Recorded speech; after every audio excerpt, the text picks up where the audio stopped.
24 ঘন্টায় দেশের বিভিন্ন স্থানে হামে আক্রান্ত 9 শিশুর মৃত্যু হয়েছে।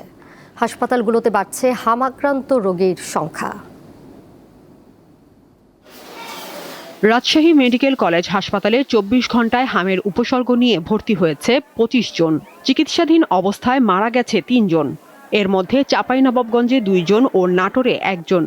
এ নিয়ে রাজশাহী মেডিকেল কলেজ হাসপাতালে হামে মৃত্যুর সংখ্যা বেড়ে হলো 38। অনেক জায়গায় চিকিৎসা করলাম, ভালো হলো না। খুব রাজশাহী নিয়ে আসছি, আজ 5 দিন হলো। নিউমোনিয়া দেখা দিয়েছে, তো বলছে যা 10 দিন থাকেন, রোজটা কমপ্লিট করে নেন। আসলে আমাদের গুরুত্ব দিতে হবে বা গবেষণা হওয়া প্রয়োজন, কেন চাঁপাইনবাবগঞ্জ থেকেই রোগীগুলো বেশি আসছে।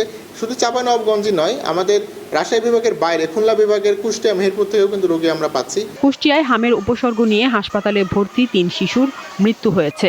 130 জনের বেশি শিশু বিভিন্ন হাসপাতালে চিকিৎসা নিচ্ছে।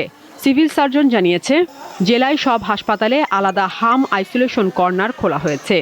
এছাড়া টিকা কার্যক্রমের সব ধরনের প্রস্তুতি শেষ হয়েছে।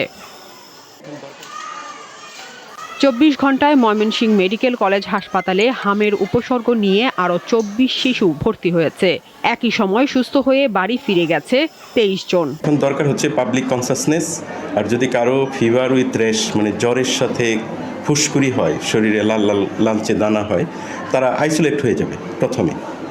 আর যদি কোনো কমপ্লিকেশন ডেভেলপ করে সাথে সাথে হাসপাতালে চলে আসবে। ঠাকুরগাঁওয়ে নতুন করে উদ্বেগ ছড়াচ্ছে হাম ও রুবেলা সংক্রমণ। জেলায় এখন পর্যন্ত 31 জনের মধ্যে হামের উপসর্গ শনাক্ত হয়েছে।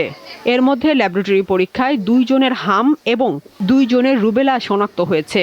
বাকি 29 জনকে সন্দেহভাজন হিসেবে পর্যবেক্ষণে রাখা হয়েছে। স্যাম্পলটা ঢাকায় পাঠানো হবে, তারপরে আমরা আসলে কনফার্ম হব যে সে আসলে শনাক্ত কিনা। পরিবেশটা এমন যে রুমটা ময়লা, আশেপাশে যে জায়গাগুলো আছে সেগুলো নোংরা। মানে হসপিটালে আসছি বাচ্চাদেরকে সুস্থ করার জন্য, কিন্তু এসে মনে হচ্ছে আমরা যারা গার্ডিয়ান আমরা অসুস্থ হয়ে যাচ্ছি। বরগুনায় এখন পর্যন্ত 40 জন শিশু বিভিন্ন হাসপাতালে ভর্তি হয়ে চিকিৎসা নিয়েছে। এর মধ্যে চিকিৎসাধীন অবস্থায় মারা গেছে 3 জন। সাদিয়া চৌধুরী, দীপ্ত, বার্তা কক্ষ।